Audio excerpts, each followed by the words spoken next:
नमस्कार, आप सभी का स्वागत है और आप देख रहे हैं न्यूज़ 21। मैं हूं आपके साथ सोनम गुल। तो चलिए शुरुआत करते हैं आज के स्पेशल बुलेटिन की।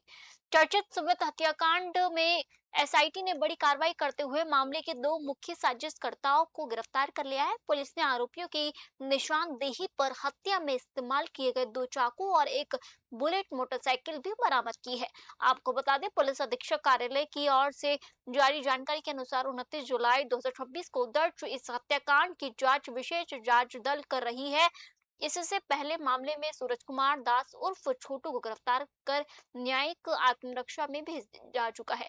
ताजा कार्रवाई में पुलिस ने सुमित सोनी और अभिषेक कुमार साव को गिरफ्तार किया है। पूछताछ के दौरान उनकी निशानदेही पर हत्या में प्रयुक्त दो चाकू और बुलेट बाइक बरामद की गई है। पुलिस का कहना है कि मामले की जांच अभी जारी है और घटना में शामिल अन्य आरोपियों की गिरफ्तारी के लिए लगातार छापेमारी की जा रही है। रामगढ़ से राजेश कुमार की रिपोर्ट।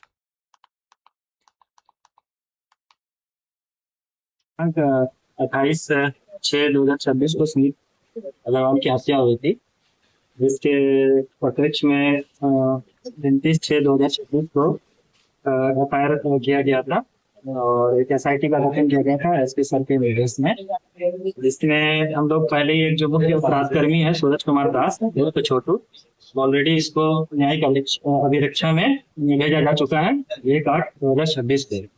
तत्पश्चात और दो जो मुख्य अपराधी हैं सुमित कुमार सोनी और अभिषेक कुमार साव, जिसको लगातार छापेमारी की जा रही थी। इन लोग का भी कांड में मुख्य अपराधी हैं ये लोग, तो ये लोग को अभी गिरफ्तार करके न्यायिक अभिरक्षा में भेजा जा रहा है और इस गिरफ्तार अभियुक्तों के निशानदेही पर घटना में प्रयुक्त चाकू एवं बुलेट मोटरसाइकिल को विधिवत जब्त किया गया।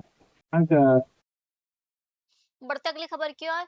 प्रधानमंत्री फसल बीमा योजना के व्यापक प्रचार प्रसार और किसानों को जागरूक करने के उद्देश्य से कलेक्टर परिसर से दो प्रचार वाहनों को हरी झंडी दिखाकर रवाना किया गया।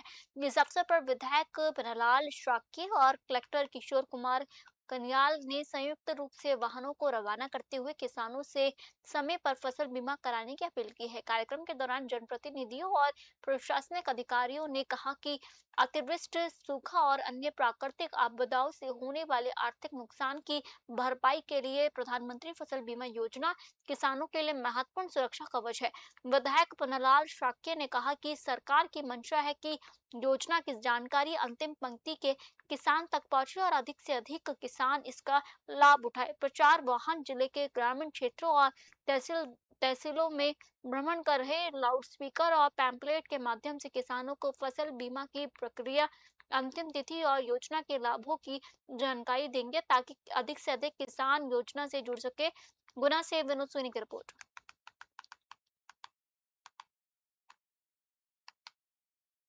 मंशानुसार प्रधानमंत्री फसल बीमा योजना के संबंध में हमने प्रचार प्रसार करने के लिए दो वाहन को हरी झंडी दी। माननीय विधायक जी के समक्ष ये कार्यक्रम हुआ है और लोगों से उम्मीद है कि आप अपनी फसल का बीमा जरूर कराएं। कभी भगवान ना करे कभी कोई समस्या है तो उससे आपको मुआवजा मिल जाएगा। वैसे तो अभी तक हमारे ज़िले में लगभग 41% बारिश हो चुकी है।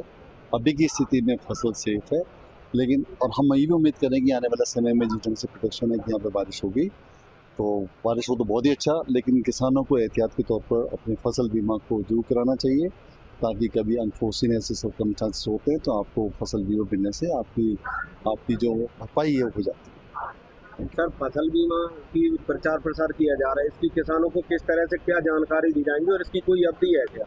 ये तो अभी तो लगातार हम इसको कर रहे हैं। ये जो दो वाहन सरकार के निर्देश पर हम लोगों ने कहेंगे पूरे डिस्ट्रिक्ट में घूमेंगे। सवेरे 10 बजे से लेकर शाम को 6 बजे तक लोग राउंड लेते रहेंगे और लोगों को बताते रहेंगे जगह जगह पर, क्योंकि काफ़ी लोग जागरूक पहले से हैं। हमारे ज़िले में बहुत अच्छी संख्या में लोग फसल बीमा करते भी हैं, लेकिन अधिकांश और लोग करेंगे तो उससे फायदा रहेगा। मंसानो जिले के चंचोड़ा क्षेत्र के ग्राम बरखेड़ा खुर्द में सर्पदंश से 35 वर्षीय किसान की दर्दनाक मौत हो गई। सोमवार सुबह खेत पर काम करने के दौरान किसान को जहरीले सांप ने डस लिया। परिजन उन्हें तत्काल जिला अस्पताल लेकर पहुंचे, लेकिन इलाज के दौरान उनकी मौत हो गई। घटना के बाद परिवार और पूरे गांव में शोक का माहौल है। जानकारी के अनुसार बरखेड़ा खुर्द निवासी श्री वल्लभ मीना सुबह करीब 6 बजे अपने खेत पर काम करने गए थे। इसी दौरान उन्हें सांप ने काट लिया। अस्पताल पहुंचने तक शरीर में जहर तेजी से फैल चुका था और भर्ती होने के करीब 1 घंटे बाद उन्होंने दम तोड़ दिया।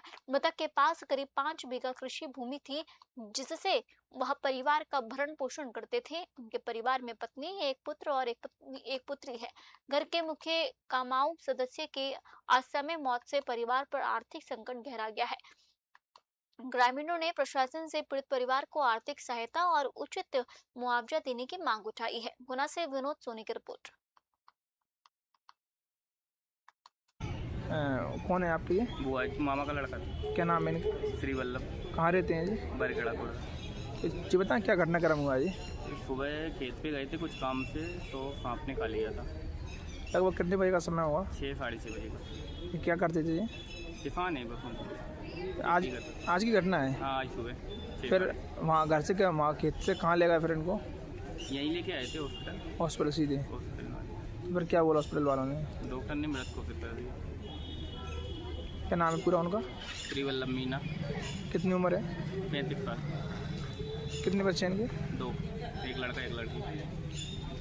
तो आज आपने रवाना किया है किसानों के लिए, बताइए। देखिए इस बार बारिश अभी तक तो कम हो रही है ऐसा लग रहा है, उसके कारण सरकार चाहती है कि किसान घबराए नहीं, और उसके क्रम में शासन उसको ये विश्वास दिला रहा है कि आपकी जो भी फसल होगी उसका अपन बीमा करेंगे और समय पर उसका वो करवाएंगे। लेकिन उम्मीद तो है पानी की, अभी नहीं जाएगा पानी, अभी तो समय है पानी का, बरसेगा।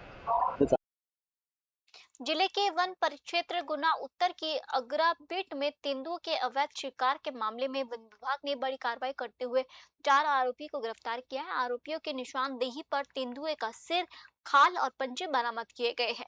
सभी आरोपियों को न्यायालय में पेश करने के बाद 14 दिन की न्यायिक हिरासत में भेज दिया गया है। वन विभाग के अनुसार 30 जुलाई को अगरा बीट क्षेत्र में तेंदुआ का शव मिलने के बाद मामले की जांच शुरू कर दी गई है। मुखबिर की सूचना, तकनीकी साक्ष्य और लगातार सर्च अभियान के आधार पर ग्राम हांसली निवासी खुमान सिंह बारला, रमेश उर्फ पप्पू बारला, लखन और झुमित सिंह को गिरफ्तार किया गया है। पूछताछ में आरोपियों ने खुलासा किया है कि उन्होंने अंधविश्वास और कथित तौर पर दवा बनाने के उद्देश्य से तेंदुओं का शिकार किया था। शिकार के बाद उसके अंगों को खेत में गाड़ दिया गया, जिन्हें वन विभाग ने बरामद कर लिया। सभी आरोपियों के खिलाफ वन्यजीव संरक्षण अधिनियम के तहत मामला दर्ज कर आगे की कानूनी कार्रवाई की जा रही है। गुना से विनोद सोनी की रिपोर्ट। 2 दिवस की कार्रवाई में हमारे द्वारा जो तेंदुए के अंग जैसे सिर और पंजे जो और खाल गायब थे उनको जब्त कर लिए गए हैं। इसमें 4 आरोपियों को पकड़ लिए गए हैं और 4 आरोपियों को आज से माननीय न्यायालय में प्रस्तुत किया गया, जहाँ से उन्हें 14 दिन की जेल से रिमांड पर भेज दिया गया। अच्छा, इसमें जो आरोपियों को पकड़ा है तो क्या कारण रहा शिकार करने का, क्या उपयोग में? आरोपी द्वारा बताया गया है कि हम लोगों ने गांव के बुजुर्गों द्वारा बताया गया कि दवाओं के लिए उपयोग करने के लिए शिकार किया है, किंतु अभी इसमें और आगे विवेचना जारी है और वरिष्ठ अधिकारी के मार्गदर्शन, जैसे हमारे डीएफओ साहब श्री अक्षरा प्रसाद, हमारे सीएम साहब श्री आदर्श श्रीवास्तव साहब और हमारे एसडीओ सर निश्चल सर के मार्गदर्शन में इसका इन्वेस्टिगेशन आगे और आगे जारी रहेगा। इसमें और भी यदि कोई आरोपी होंगे तो उनको भी बहुत जल्दी गिरफ्तार किया जाएगा। सर इनको पकड़ा कहाँ से और ये सब जो बरामद किया सर और पंजे कहाँ से किए? ये हम मुखबिर की सूचना पर इनको घर का खेतों से ही इनसे पूछताछ की गई। पूछताछ के दौरान इनके द्वारा बताया गया कि हमने वहाँ से जो सामान लिया था काट कर, वो थोड़ी दूर पर खेतों और जंगलों में डाल दिया था, वो सब बरामद कर लिया। 2 दिवस की कार्रवाई में हमारे द्वारा जो बढ़ती अगली खबर की ओर। पुलिस को अधिक पेशेवर और अनुशासित बनाने के उद्देश्य से पुलिस लाइन में जनरल परेड का आयोजन किया गया। पुलिस कमिश्नर आईपीएस पंकज नैन के निर्देश पर डीसीपी आईपीएस अदिति सिंह ने परेड का औपचारिक निरीक्षण कर पुलिस बल की अनुशासन, कार्यकुशलता और तैयारियों का आकलन किया। इस दौरान उन्होंने अधिकारियों और कर्मचारियों से कर्तव्य निष्ठा, संवेदनशीलता और जवाबदेही के साथ कार्य करने का आह्वान किया।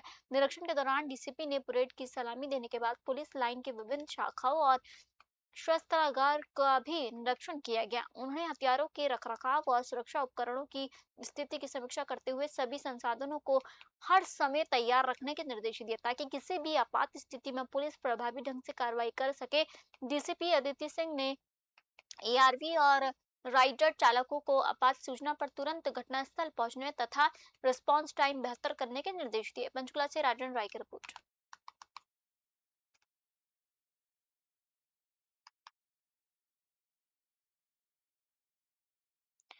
जिले के साईखेड़ा थाना क्षेत्र में संदिग्ध मौत का मामला पुलिस जांच के बाद हत्या में बदल गया। ग्राम धाबला निवासी 44 वर्षीय लालू ध्रुव का शव 31 जुलाई को खेत के पास पानी से भरी खेती में मिला। शुरुआती तौर पर मामला डूबने से मौत का माना जा रहा है, लेकिन पोस्टमार्टम में गला दबाने से हत्या की पुष्टि हुई है।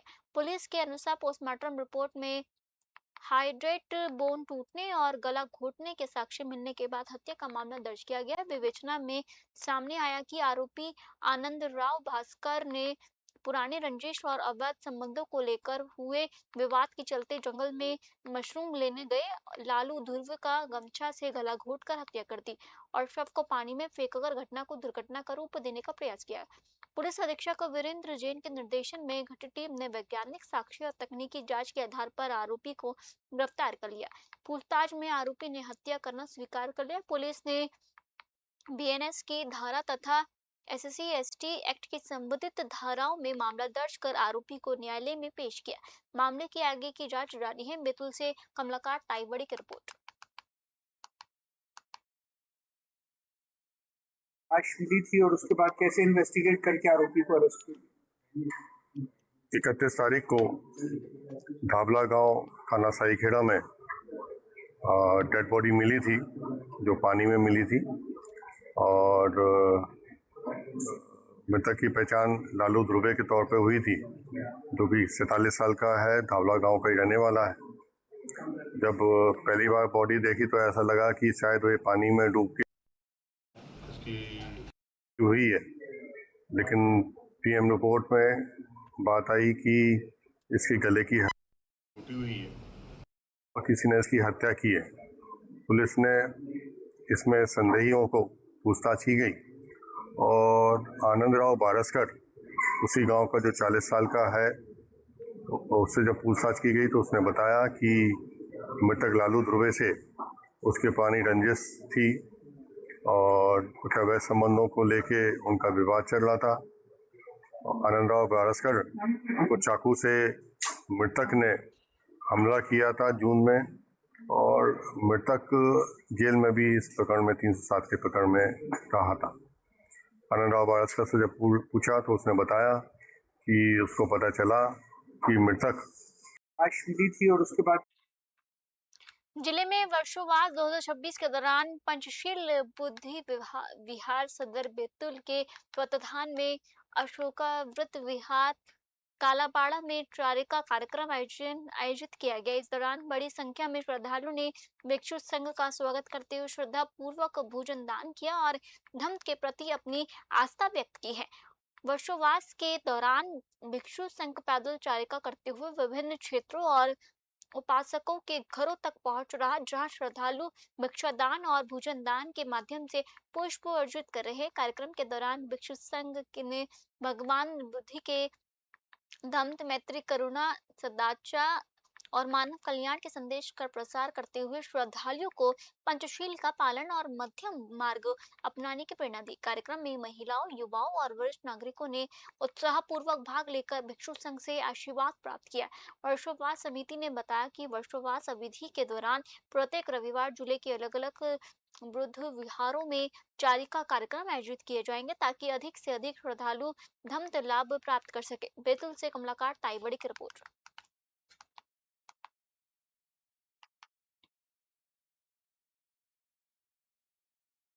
श्रावण मास के पहले सोमवार पर पुरानी गला मंडी स्थित प्राचीन मंदिर से भगवान पशुपतिनाथ की 27वीं भव्य शिव दर्शन पालिका यात्रा श्रद्धा और उत्साह के साथ निकाली गई।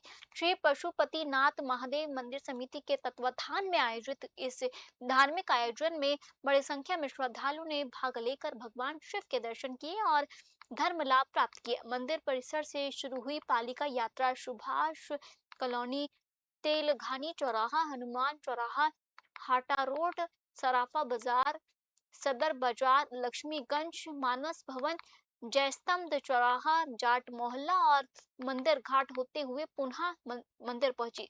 यात्रा मार्ग में जगह जगह श्रद्धालु ने पुष्प वर्षा कर भगवान पशुपतिनाथ की अगवानी की है। यात्रा का मुख्य आकर्षण महाकाल सेवा समिति मायना के युवाओं द्वारा प्रस्तुत झांझर डमरू वादन रहा, जिसने श्रद्धालु को मंत्रमुग्ध कर दिया। पूरे शहर में हर हर महादेव और जय शिव शंभू के जयकारों से वातावरण भक्तिमय बना रहा। गुना से विनोद सोनी की रिपोर्ट।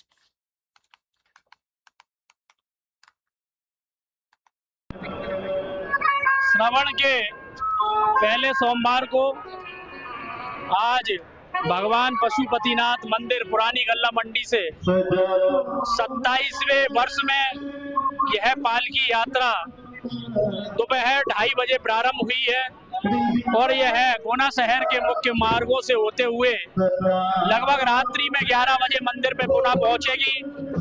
बाबा की भक्ति में पूरे नगर के लोग लीन हैं और सभी लोग पूजन अर्चन बाबा भोलेनाथ की कर रहे हैं। मैं तो बाबा से इतनी प्रार्थना करूंगा कि इसी तरह हमारे नगर पर, क्षेत्र पर कृपा बनाए रखे और इसी तरह बाबा के दर्शन सभी को मिलते रहे। सभी को इस सोमवार की बहुत बहुत शुभकामनाएं श्रावण मास की।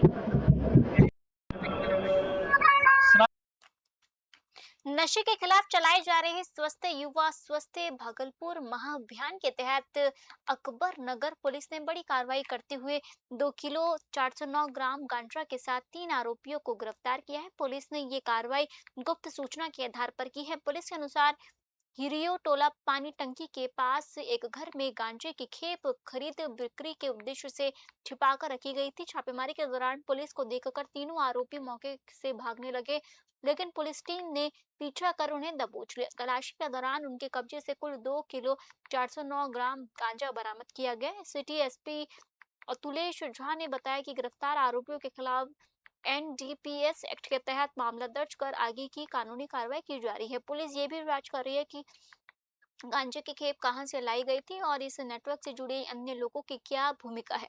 उन्होंने कहा कि जिले में नशे के कारोबार के खिलाफ अभियान लगातार जारी रहेगा। भागलपुर से राहिल सिद्दीकी की रिपोर्ट।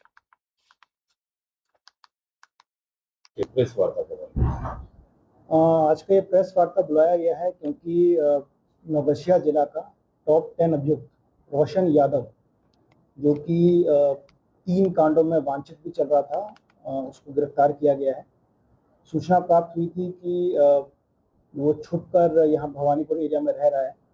उसका लगातार हम लोगों ने ट्रैकिंग करवाया। मॉनिटरिंग करते हुए कल शाम लगभग 4:30 बजे के आसपास भवानीपुर में जेपी कॉलेज के पास एक मकान में रह रहा था, वहाँ पर हम लोगों ने रेड करवाया और रेड के क्रम में रोशन यादव को गिरफ्तार किया गया है और उसके पास से 1 कट्टा और 2 कारतूस बरामद किया गया है। ये अपराधी पिछले 9 साल से फरार था। इसके ऊपर हत्या के 2 केस, डकैती का कटिहार का 1 केस, हत्या का प्रयास का 1 केस, आर्म्स एक्ट के लगभग 5 केस पुराने और 1 नया केस, लगभग 6 केस पेंडिंग है। ये इस एरिया का बहुत ही दुर्दांत अपराधी था, जो कि राजधर यादव के मर्डर के केस में वांछित चल रहा था, जिसमें इसके भाई छोटू यादव को सजा भी हुई है। हम लोग बहुत जल्द ही इसके केसेस को भी स्पीडी ट्रायल में लेते हुए इसको सजा दिलवाएंगे।